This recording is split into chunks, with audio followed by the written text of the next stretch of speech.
Veja, esse negócio de lugar de fala, eu acho uma besteira, né? Isso é uma coisa que realmente não faz o menor sentido na minha visão.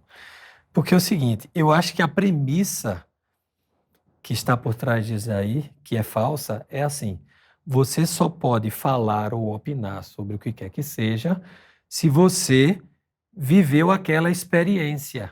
A experiência, no caso de ser mulher. Isso é falso. Por quê?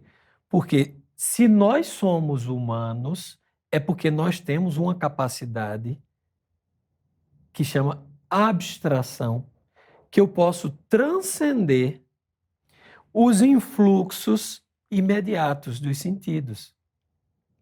Então nós, seres humanos, nós podemos fazer reflexões sobre questões que estão para além daquela nossa experiência imediata.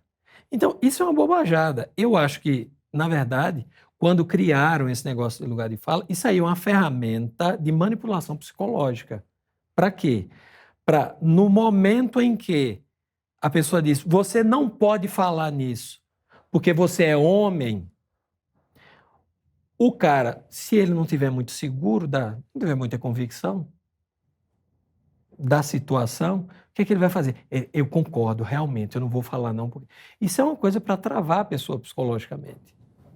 Isso é uma besteirada. A Não existe. teórica feminista que concebeu esse conceito, que propagou esse conceito, ela até, assim, você sabe que tem um discurso bonito, né, e o discurso por trás. Aí, no livro dela, ela até tenta dar uma maquiada dizendo que você não está proibido de falar, mas você tem que falar do seu lugar. Então, se eu for falar sobre racismo, eu vou ter que dizer, olha, eu, Ana, tenho uma opinião sobre racismo que é essa, mas é claro que a minha opinião, ela está pautada na minha posição, no meu lugar de fala, e eu sei e reconheço que sou branca, que sou privilegiada por isso. Então, você tem que justificar o lugar de onde você está falando. E no momento em que você se justifica do lugar de onde você está falando, mesmo que você possa opinar, você está deslegitimando sua própria opinião. Então, se fosse assim, ninguém poderia jamais defender os direitos da criança. Porque a criança nunca poderá falar por si mesma. É a mesma coisa.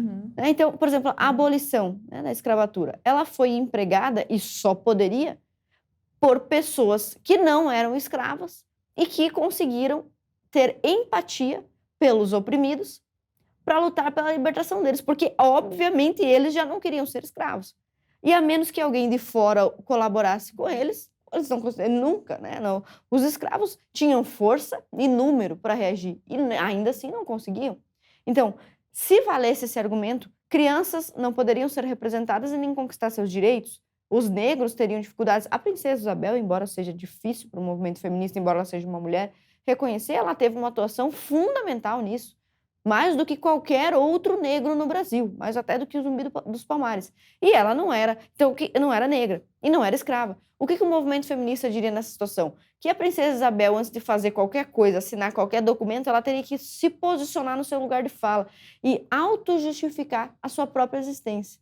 O que é completamente horroroso para qualquer debate isso. Somente 2 mulheres que querem abortar podem falar sobre aborto e também é hipócrita. Porque eu sou mulher, tenho filho, tenho uma filha, já engravidei, já passei pelo parto, já passei por tudo isso, e eu falo sobre aborto com outras mulheres e a minha opinião continua não valendo. Sempre vão achar um argumento, uma justificativa, que daí é a religião, que daí é um outro aspecto. Então, o lugar de fala, Arthur, é só um argumento para justificar e invalidar a opinião alheia.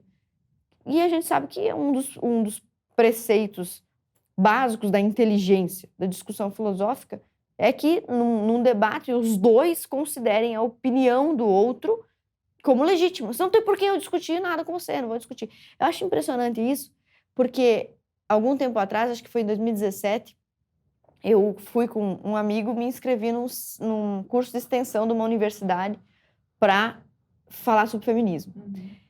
E como esses jargões eles são repetidos, porque a professora perguntou nesse lugar onde nós estávamos, ela falou várias aulas sobre lugar de fala, várias meninas falaram sobre lugar de fala, várias feministas falaram sobre lugar de fala, e a professora em um determinado momento perguntou se elas achavam legal ler o livro que falava sobre essa teoria, e se alguém já tinha lido.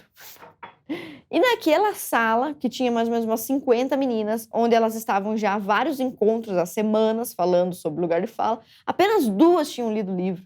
Então, isso, sobre lugar de fala, é a mesma coisa sobre qualquer outro assunto feminista. Quantas pessoas realmente sentaram para ler isso aí, sabem do que ela está falando? E olha como é grave você desautorizar a opinião de alguém que não vive aquilo que você viveu. É como dizer que um médico que não teve câncer não pode tratar câncer. E em muitas circunstâncias, somente aquele que está fora e alheio ao problema consegue vê-lo com transparência e com efetividade. O lugar de fala de qualquer pessoa tem que ser a verdade, né? Esse, pra mim, se é verdadeiro, a pessoa tá no seu lugar de fala. E se não é verdadeiro, ela não está. Tirando o lugar de fala do Arthur, que é um lugar mesmo, que ele tá ali e tal, normalmente as pessoas têm que ter lugar de fala que seja verdadeiro. Eu acho que é um desapreço à verdade, porque 2 pessoas podem viver a mesma experiência e ter opiniões completamente diferentes sobre ela. As opiniões podem ser contraditórias. Aliás, usualmente isso acontece.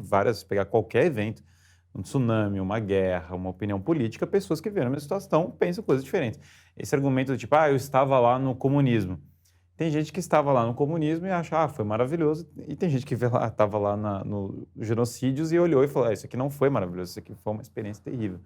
No fundo, a verdade tem que ser triunfante nas coisas. Acho que esse tem que ser o ponto central, né? Se a gente pensar, imagina um médico homem ginecologista, um médico ginecologista. Ou uma mulher urologista, por Ou uma exemplo. mulher urologista. Imagina. Não faria o menor sentido se a gente utilizasse esse chavão do lugar de fala. No final das contas, é exatamente isso que o Guilherme falou. A pessoa, ela tem credibilidade para falar, mesmo se ela não tiver credibilidade para falar, a gente não deve tolhê-la de falar. As pessoas têm que ser livres para falar, inclusive, as maiores idiotices. A questão é, se a gente vai dar credibilidade àquela pessoa, se aquela pessoa tem conhecimento do que ela está falando, beleza, eu vou dar credibilidade ao que ela está falando. E aí vai de cada um, achar se aquela pessoa tem credibilidade para falar daquilo ou não. E ter credibilidade não importa se a pessoa está no lugar de fala ou não está no lugar de fala. Ela pode não estar no lugar de fala e vai ter a maior credibilidade para falar sobre aquele assunto. Então, se o médico hoje for falar, médico ginecologista, for falar sobre, né, o funcionamento do corpo da mulher, e eu que sou mulher resolver dar palestra sobre a mesma coisa, né, quem é que vai ter mais credibilidade no final das contas? É eu que não sou médica ou o médico que estudou aquele negócio, o médico homem? Então, esse conceito, né, não fecha.